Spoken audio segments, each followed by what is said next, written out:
War అకాడమీకి స్వాగతం. UPSC, TGPSC, APPSC మరియు అన్ని ప్రభుత్వ పరీక్షల తయారీకి మీ నమ్మకమైన గమ్యం. ప్రశ్న నంబర్ 158. భారత రాజ్యాంగంలోని పార్ట్ IVAలో 11వ ప్రాథమిక విధిని ఏ రాజ్యాంగ సవరణ ద్వారా చేర్చారు? ఆప్షన్లివి: 1 ఒకటవ రాజ్యాంగ సవరణ, 2 27వ రాజ్యాంగ సవరణ, 3 42వ రాజ్యాంగ సవరణ, ఇక 4 86వ రాజ్యాంగ సవరణ. ఇది చాలా ముఖ్యమైన ప్రశ్న. దీనికి సరైన సమాధానం ఆప్షన్ 4, 86వ రాజ్యాంగ సవరణ. ఓకే, 86వ సవరణ. కానీ ఇక్కడ నాకొక చిన్న సందేహం. ప్రాథమిక విధులను రాజ్యాంగంలో చేర్చింది 42వ సవరణ కదా? దాన్ని మినీ రాజ్యాంగమని కూడా పిలుస్తారు. అన్ని మార్పులు చేసినప్పుడు ఈ 11వ విధిని కూడా అప్పుడే ఎందుకు చేర్చలేదు? 2002 వరకు ఎందుకు ఆగాల్సొచ్చింది? చాలా మంచి ప్రశ్న అడిగారు. నిజమే, మీరు చెప్పింది కరెక్ట్. 1976లో 42వ సవరణ ద్వారా స్వరణ్ సింగ్ కమిటీ సిఫార్సులతో మొదటి 10 విధులను చేర్చారు. కానీ 11వ విధికి ఒక ప్రత్యేక సందర్భముంది. 2000ల ప్రారంభంలో భారతదేశంలో అందరికీ విద్య అనే కాన్సెప్టు చాలా బలంగా వచ్చింది. సర్వశిక్ష అభియాన్ లాంటివి మొదలయ్యాయి. ఆ నేపథ్యంలో విద్యను కేవలం ప్రభుత్వమిచ్చే సౌకర్యంగా కాకుండా ఒక ప్రాథమిక హక్కుగా మార్చాలనే చర్చ బాగా జరిగింది. ఓ, అంటే ఒక హక్కుకు సమాంతరంగా ఒక విధిని కూడా క్రియేట్ చేశారన్నమాట. ఖచ్చితంగా. 2002లో చేసిన 86వ సవరణ ఒకేసారి 3 మార్పులు చేసింది. 1 ఆర్టికల్ 21A చేర్చి 6 నుంచి 14 ఏళ్ల పిల్లలకు విద్యను ఫండమెంటల్ రైట్గా మార్చింది. 2 ఆదేశక సూత్రాలలో ఆర్టికల్ 45ను సవరించింది. ఇక 3 దీనికి అనుబంధంగా ప్రతి తల్లిదండ్రులు తమ పిల్లలకు విద్యా అవకాశాలు కల్పించడం వారి విధి అని చెబుతూ ఆర్టికల్ 51AK రూపంలో 11వ విధినే యాడ్ చేసింది. అందుకే ఈ సవరణ చాలా స్పెషల్. ఇక మిగతా ఆప్షన్లు చూస్తే 1వ సవరణ భూ సంస్కరణలకు, 27వ సవరణ లోక్సభ సీట్లకు సంబంధించింది. సో అవి సంబంధం లేనివి. ఇప్పుడు చాలా క్లియర్గా అర్థమైంది.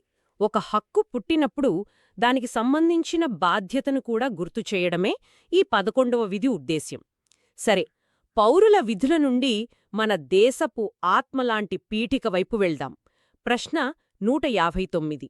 భారత రాజ్యాంగ పీఠిక ప్రకారం ఇప్పుడు చెప్పబోయే వాక్యాలలో ఏవి సరైనవి? వాక్యం 1: భారతదేశం ఒక సార్వభౌమ, సామ్యవాద, లౌకిక, ప్రజాస్వామ్య, గణతంత్ర రాజ్యం. వాక్యం 2: సామ్యవాద, లౌకిక మరియు సమగ్రత అనే పదాలను 42వ రాజ్యాంగ సవరణ చట్టం ద్వారా చేర్చారు. ఆప్షన్లు: 1 1 మాత్రమే, 2 2 మాత్రమే, 3 1 మరియు 2 2, 4 2 కాదు. ఇక్కడ సరైన సమాధానం ఆప్షన్ 3. అంటే 1 మరియు 2 సరైనవే. 2 ఎలా సరైనవి? మొదటిది పీఠికలో ఉన్న పదాలను చెబుతోంది, రెండవది ఆ పదాలు ఎలా వచ్చాయో చెబుతోంది. రెండింటికి సంబంధం ఉందా? అవును, ఖచ్చితంగా. మొదటి వాక్యం మన పీఠిక యొక్క ప్రస్తుత స్వరూపాన్ని చూపిస్తుంది. ఈరోజు మీరు రాజ్యాంగం ఓపెన్ చేస్తే ఆ వాక్యం అదే ఆర్డర్లో ఉంటుంది. అయితే 1950లో రాజ్యాంగం అమల్లోకి వచ్చినప్పుడు పీఠికలో సామ్యవాద, లౌకిక అనే పదాలు లేవు. ఓ, అవునా? అవును. అప్పుడది సార్వభౌమ, ప్రజాస్వామ్య, గణతంత్ర రాజ్యంగా మాత్రమే ఉండేది. అంటే ఆ 2 పదాలు మధ్యలో చేర్చబడ్డాయన్నమాట. ఎగ్జాక్ట్లీ. అక్కడే రెండవ వాక్యం యొక్క ప్రాముఖ్యత వస్తుంది. 1976లో ఎమర్జెన్సీ టైంలో 42వ సవరణ ద్వారా ఇందిరాగాంధీ ప్రభుత్వం ఈ 2 పదాలను, సామ్యవాద మరియు లౌకిక, పీఠికలో చేర్చింది. దానితో పాటు జాతి ఐక్యత అనే పదబంధానికి మరియు సమగ్రతను కూడా జోడించింది. కాబట్టి మొదటి వాక్యం నేటి వాస్తవాన్ని చెప్తే, రెండవ వాక్యం ఆ వాస్తవం ఎలా ఏర్పడిందో చెబుతుంది. అందుకే 2 కరెక్టే. అద్భుతం. అంటే పీఠిక కూడా కాలంతో పాటు మారింది అని అర్థం చేసుకోవాలి.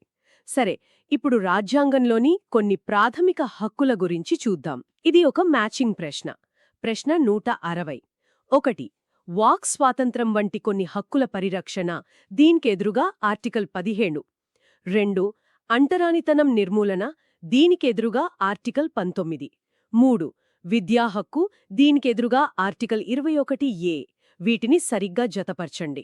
దీనికి సరైన క్రమం ఆప్షన్ 2 అంటే 1 2 2 1 3 3. ఈ ఆర్టికల్స్ మన ప్రజాస్వామ్యానికి పునాదిలాంటివి. మొదటగా వాక్ స్వాతంత్రం అనగానే మనకు ఆర్టికల్ 19 గుర్తుకు రావాలి. ఇది కేవలం మాట్లాడే స్వేచ్ఛే కాదు, శాంతియుతంగా సమావేశమవడం, సంఘాలు పెట్టుకోవడం, ఇలా 6 రకాల స్వేచ్ఛల గురించి చెబుతుంది. కాబట్టి 1కి సరైన జత 2. ఇక రెండవది అంటరానితనం నిర్మూలన. ఇది మన సమాజంలో ఒక చారిత్రక సమస్య కదా. అవును. దీనిని పూర్తిగా రూపుమాపడానికి రాజ్యాంగ నిర్మాతలు ఆర్టికల్ 17ను ప్రత్యేకంగా పెట్టారు. ఇది అంటరానితనాన్ని ఏ రూపంలోనైనా నిషేధిస్తుంది. కాబట్టి 2కి సరైన జత 1. ఇక మూడవది విద్యా హక్కు. దీని గురించి మనం మొదటి ప్రశ్నలోనే మాట్లాడుకున్నాం. ఇది 86వ సవరణ ద్వారా చేర్చబడిన ఆర్టికల్ 21A. కాబట్టి 3కి సరైన జత 3. ఆ లెక్కన 1 2 2 1 3 3 అనేది సరైన క్రమం అన్నమాట. హక్కులను కాపాడడానికి ఇంత స్పష్టమైన ఏర్పాటు ఉంది, సరే. కాని అసలు ఆ చట్టాలను తయారు చేసేదెవరు? ఇక్కడే మన పార్లమెంట్ అంటే లోక్సభ మరియు రాజ్యసభల పాత్ర వస్తుంది. దీనికి సంబంధించిన ఒక సింపుల్ క్వశ్చన్. ప్రశ్న 161. ఈ క్రింది వాటిలో ఏ జత సరిగ్గా జతపరచబడింది? జత 1 లోక్సభ దిగువ సభ, జత 2 రాజ్యసభ ఎగువ సభ. ఇది చాలా బేసిక్ ప్రశ్న, అయినా దీని వెనుక ఉన్న లాజిక్ ముఖ్యం. సరైన సమాధానం ఆప్షన్ 3 అంటే 1 మరియు 2 సరైనవే. బ్రిటిష్ పార్లమెంటరీ సిస్టమ్ నుండి మనం ఈ ద్విసభా విధానాన్ని తీసుకున్నాం. లోక్సభ అంటే ప్రజల సభ లేదా హౌస్ ఆఫ్ ది పీపుల్. దాని సభ్యులను దేశ ప్రజలు డైరెక్ట్గా ఎన్నుకుంటారు. అందుకే దాన్ని దిగువ సభ అంటారు. మరి రాజ్యసభను ఎగువ సభ అని ఎందుకంటారు? అది లోక్సభ కంటే పవర్ఫుల్లా? పవర్ విషయంలో కాను, దాని నిర్మాణం, పాత్ర విషయంలో. రాజ్యసభ అంటే రాష్ట్రాల మండలి లేదా కౌన్సిల్ ఆఫ్ స్టేట్స్. ఇది రాష్ట్రాల హక్కులకు ప్రాతినిధ్యం వహిస్తుంది. దీని సభ్యులు పరోక్షంగా అంటే రాష్ట్రాల ఎమ్మెల్యేల ద్వారా ఎన్నుకోబడతారు. ఇది లోక్సభలా 5 ఏళ్లకోసారి రద్దు కాదు. ఇది ఒక పర్మనెంట్ సభ. దీని అనుభవం, శాశ్వతత్వం కారణంగా దీన్ని గౌరవప్రదంగా ఎగువ సభ అంటారు. అర్థమైంది. సరే, శాసనసభ చట్టాలు చేస్తుంది. మరి ఆ చట్టాలను, మన హక్కులను కాపాడేది ఎవరు? ఇక్కడే న్యాయ వ్యవస్థ వస్తుంది. ప్రశ్న 162. న్యాయ వ్యవస్థకు సంబంధించి ఈ వాక్యాలలో ఏవి సరైనవి? వాక్యం 1. న్యాయ వ్యవస్థ పౌరుల హక్కులు మరియు స్వేచ్ఛను పరిరక్షిస్తుంది. వాక్యం 2. న్యాయ వ్యవస్థ చట్టాలను వివరిస్తుంది. ఇక్కడ కూడా సరైన సమాధానం ఆప్షన్ 3. 1 మరియు 2 సరైనవే. న్యాయ వ్యవస్థను రాజ్యాంగ సంరక్షకుడు అని పిలుస్తారు. మొదటి వాక్యం దాని ప్రాథమిక విధి. ఎప్పుడైనా ప్రభుత్వం పౌరుల ఫండమెంటల్ రైట్స్ను ఉల్లంఘిస్తే మనం నేరుగా కోర్టుకు వెళ్లవచ్చు. ఆర్టికల్ 32, 226 ప్రకారం రిట్స్ జారీ చేసి న్యాయ వ్యవస్థ మన హక్కులను కాపాడుతుంది. లను వివరిస్తుంది అంటే చట్టంలో ఉన్నదాన్ని మళ్ళీ చెప్పడమేనా? అంతకంటే ఎక్కువ. కొన్నిసార్లు పార్లమెంటు చేసిన చట్టంలో కొన్ని పదాలు అస్పష్టంగా ఉండొచ్చు. ఒకే చట్టాన్ని వేర్వేరుగా అర్థం చేసుకోవచ్చు. అప్పుడు ఆ చట్టం యొక్క అసలు ఉద్దేశ్యమేంటి, దాని పరిధి ఎంతవరకు అని ఫైనల్గా చెప్పే అధికారం న్యాయ వ్యవస్థకే ఉంటుంది. దీన్నే మనం న్యాయ సమీక్ష అధికారం అని కూడా అంటాం. అందుకే ఈ 2 విధులు చాలా కీలకం. మీరిందాక రిట్స్ అనే పదాన్ని వాడారు. ప్రాథమిక హక్కుల రక్షణలో ఇవి చాలా పవర్ఫుల్ అని విన్నాను. ఇప్పుడు వాటికి సంబంధించిన ఒక మ్యాచింగ్ ప్రశ్న. ప్రశ్న 163. 1. మాండమస్. దీనికి ఎదురుగా ప్రభుత్వ అధికారులు వారి చట్టపరమైన విధులను నిర్వర్తించాలని కోర్టు ఆదేశించవచ్చు. 2. ప్రోహిబిషన్. దీనికి ఎదురుగా ప్రభుత్వ పదవి నుండి తప్పుకోవాలని ఆదేశించడం. 3. కో వారంటో. దీనికి ఎదురుగా న్యాయస్థానాలు తమ అధికార పరిధిని మించి ప్రవర్తించకుండా నిరోధించడం. దీనిలో సరైన క్రమమేంటి? ఈ లాటిన్ పదాలు కొంచెం కన్ఫ్యూజింగ్గా అనిపించొచ్చు, కానీ వాటి పనిని అర్థం చేసుకుంటే చాలా ఈజీ. సరైన సమాధానం ఆప్షన్ 4 అంటే 1 1 2 3 3 2. ఒక్కొక్కటిగా చూద్దాం. మాండమస్ అంటే మేము ఆజ్ఞాపిస్తున్నాము అని అర్థం. సింపుల్గా చెప్పాలంటే కోర్టు ఒక ప్రభుత్వ అధికారికి మీరు చెయ్యాల్సిన పని చేయడం లేదు, వెంటనే చెయ్యండి అని ఆర్డర్ వేయడం. కాబట్టి 1 కరెక్ట్. ప్రొహిబిషన్ అంటే నిషేధం లేదా స్టాప్. ఒక హైకోర్టు తన కింది కోర్టు తన పరిధి దాటి వెళుతుంటే ఆగండి, ఇది మీ పరిధి కాదు అని ఆపుతుంది. ఓకే, ఒక ట్రాఫిక్ పోలీస్ లాగా. అవును. కాబట్టి 2, 3 సరైనది. ఇక కో వారెంటో అంటే ఏ అధికారంతో ఒక వ్యక్తి ఇల్లీగల్గా ఒక ప్రభుత్వ పదవిలో కూర్చుంటే కోర్టు మీరు ఏ అధికారంతో ఈ కుర్చీలో ఉన్నారు అని ప్రశ్నిస్తుంది. సమాధానం లేకపోతే తొలగిస్తుంది. కాబట్టి 3, 2 సరైనది. ప్రభుత్వ రూపాల గురించి మాట్లాడుకుందాం. ప్రశ్న 164. కులీన పాలన లేదా అరిస్టాక్రసీకి సంబంధించి ఈ వాక్యాలలో ఏవి సరైనవి? వాక్యం 1. కులీన పాలన అనేది ఒక చిన్న ఉన్నత వర్గం చేత చేయబడుతుంది. వాక్యం 2. ప్రస్తుతం నిజమైన అర్థంలో కులీన ప్రభుత్వం అని పిలువబడే ప్రభుత్వం ఏదీ లేదు. దీనికి సరైన సమాధానం ఆప్షన్ 3. 1 మరియు 2 సరైనవే. అరిస్టోక్రసీ అంటే గ్రీకులో శ్రేష్ఠుల పాలన అని అర్థం. అంటే అధికారం మొత్తం సమాజంలోని ఉన్నత వర్గానికి, ధనవంతులకు లేదా కొన్ని కుటుంబాలకే ఉంటుంది. కాబట్టి మొదటి వాక్యం కరెక్ట్. మరి రెండవ వాక్యం? ఇప్పుడు ప్రపంచంలో ఎక్కడా అలాంటి ప్రభుత్వాలు లేవా? కొన్ని దేశాల్లో ఇప్పటికీ రాజకుటుంబాల ప్రభావం ఉంటుంది కదా. మంచి పాయింట్. ప్రభావం ఉండటం వేరు, అధికారికంగా పాలించటం వేరు. ఇప్పుడు ప్రపంచంలో ఎక్కువగా ప్రజాస్వామ్యాలు, కొన్ని చోట్ల రాచరికాలున్నాయి. బ్రిటన్ లాంటి దేశాల్లో రాజకుటుంబమున్నా అది నామమాత్రమే. అసలు అధికారం పార్లమెంటు చేతిలోనే ఉంటుంది. సో సిద్ధాంతపరంగా చెప్పే స్వచ్ఛమైన కులీన పాలనున్న దేశం ప్రస్తుతం ఏదీ లేదు. అందుకే రెండో వాక్యం కూడా సరైనదే. ఓకే, ప్రభుత్వ అంగాల విధులకు సంబంధించి మరో ప్రశ్న. ప్రశ్న 165. ఈ క్రింది వాటిలో శాసనసభ ముఖ్య విధి ఏది? ఆప్షన్లు: 1. చట్టాన్ని రక్షించడం, 2. చట్టాన్ని రూపొందించడం, 3. చట్టాన్ని అమలు చేయడం, 4. చట్టాన్ని ఉల్లంఘించడం. ఇది చాలా స్ట్రెయిట్ ఫార్వర్డ్ క్వశ్చన్. సమాధానం ఆప్షన్ 2, చట్టాన్ని రూపొందించడం. ప్రభుత్వంలో అధికార విభజన అనే ఒక బేసిక్ ప్రిన్సిపుల్ ఉంటుంది. దాని ప్రకారం శాసనసభ అంటే లెజిస్లేచర్, పార్లమెంట్లు, అసెంబ్లీలు చట్టాలను తయారు చేస్తాయి. కార్యనిర్వాహక వర్గం అంటే ఎగ్జిక్యూటివ్, ప్రధాని, మంత్రులు ఆ చట్టాలను అమలు చేస్తారు. ఇక న్యాయ వ్యవస్థ, జ్యుడిషియరీ ఆ చట్టాలను రక్షిస్తుంది, వివరిస్తుంది. ఈ 3 బ్యాలెన్స్ చేసుకుంటూ పనిచేస్తాయి. కార్యనిర్వాహక వర్గం గురించి చెప్పారు కాబట్టి దానికి సంబంధించిన ప్రశ్న. ప్రశ్న 166. వీరిలో భారతదేశ నామమాత్రపు అంటే సెరిమోనియల్ అధిపతి ఎవరు? ఆప్షన్లు: 1. రాష్ట్రపతి, 2. ఉపరాష్ట్రపతి, 3. ప్రధానమంత్రి, 4.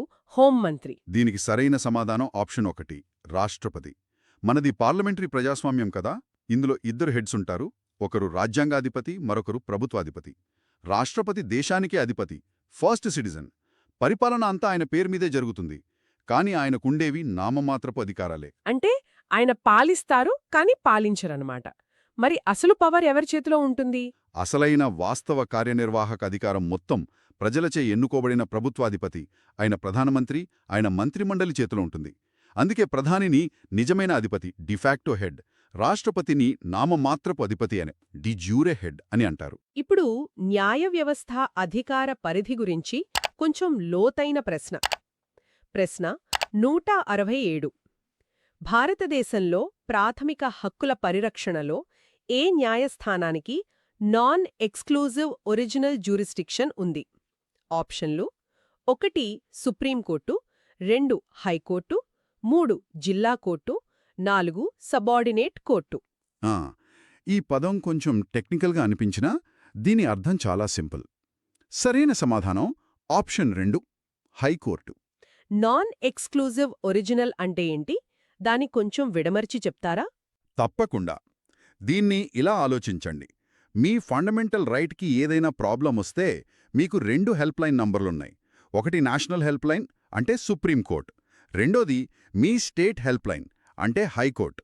ఒరిజినల్ జ్యూరిస్డిక్షన్ అంటే మీరు నేరుగా కింది కోర్టులకు వెళ్లకుండా ఈ హెల్ప్లైన్లకు కాల్ చేయవచ్చు. అయితే సుప్రీంకోర్టు అధికారం ప్రాథమిక హక్కుల విషయంలో మాత్రమే. హైకోర్టు అధికారం నాన్ ఎక్స్క్లూజివ్ అంటే అదే సమస్యపై మీరు సుప్రీంకోర్టుకు కూడా వెళ్లే ఆప్షన్ ఉంది కాబట్టి ఇది కేవలం హైకోర్టుకు మాత్రమే ప్రత్యేకమైనది కాదు. ఓ, అందుకనే నాన్ ఎక్స్క్లూజివ్ అనమాట. అవును. అంతేకాదు, స్టేట్ హెల్ప్ లైన్ అంటే హైకోర్టు ప్రాథమిక హక్కులతో పాటు ఇతర చట్టపరమైన హక్కుల సమస్యలను కూడా పరిష్కరించగలదు. ఆ విషయంలో దాని పరిధి ఇంకా పెద్దది. ఈ హెల్ప్లైన్ అనాలజీతో చాలా క్లియర్గా అర్థమైంది. స్వాతంత్ర్యానికి ముందు అనేక ప్రావిన్సులలో గ్రామ పంచాయతీల ఏర్పాటుకు దారితీసిన చట్టం ఏది? దీనికి సరైన సమాధానం ఆప్షన్ 3, భారత ప్రభుత్వ చట్టం 1919. దీన్నే మాంటే క్షెమ్స్ఫోర్డ్ సంస్కరణలు అని కూడా అంటారు. ఈ చట్టం ప్రావిన్సులలో ద్వంద్వ పాలనను ప్రవేశపెట్టింది.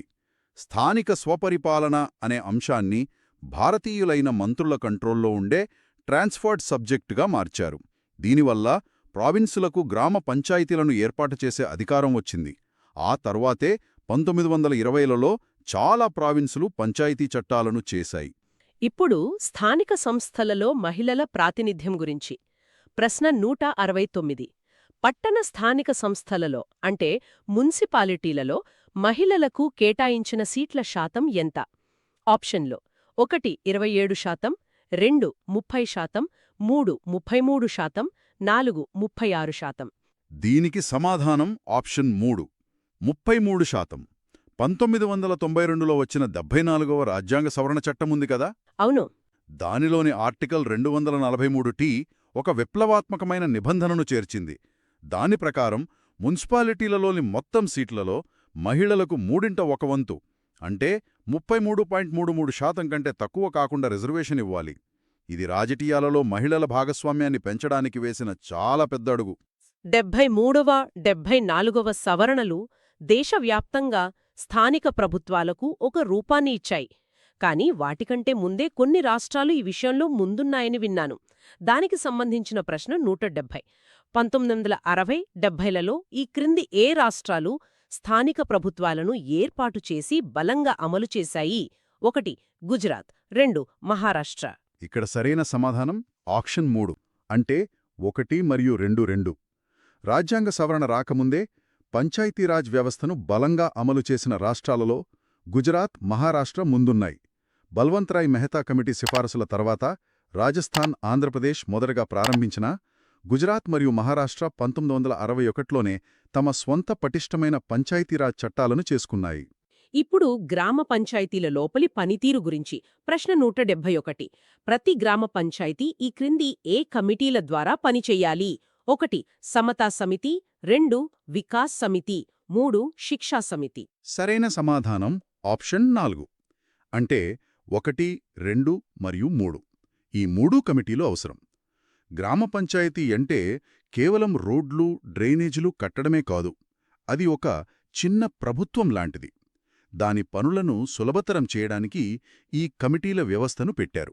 వికాస్ సమితి అభివృద్ధి పనులు చూసుకుంటుంది. శిక్షా సమితి విద్య, అక్షరాస్యతపై దృష్టి పెడుతుంది. ఇక సమతా సమితి సామాజిక న్యాయం, మహిళలు, బలహీన వర్గాల సంక్షేమం వంటి చాలా ముఖ్యమైన పనులను చూస్తుంది.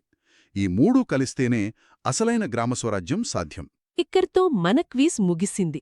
కాని చివరిగా ఈరోజు చర్చను ముగించే ముందు ఒక ఆలోచింపజేసే ప్రశ్న. దీనికి సమాధానం చెప్పక్కర్లేదు, కానీ మనం దీని గురించి ఆలోచించాలి. ప్రశ్న 172. ఈ క్రింది వాక్యాలలో ఏవీ సరైనవి? వాక్యం 1 గ్రామ పంచాయతీలను బలోపేతం చేయడం ద్వారానే నిజమైన గ్రామ స్వరాజ్యం సాధ్యమని మహాత్మాగాంధీ బలంగా నమ్మారు. వాక్యం 2 నెహ్రూ మరియు డాక్టర్ అంబేడ్కర్ ఇద్దరూ స్థానిక ప్రభుత్వ సంస్థల పట్ల అంత ఉత్సాహంగా లేరు. వాటిపై వారికి కొన్ని సందేహాలు ఉండేవి. ఈ ప్రశ్నతో మన ఈరోజు విశ్లేషణను ముగిద్దాం.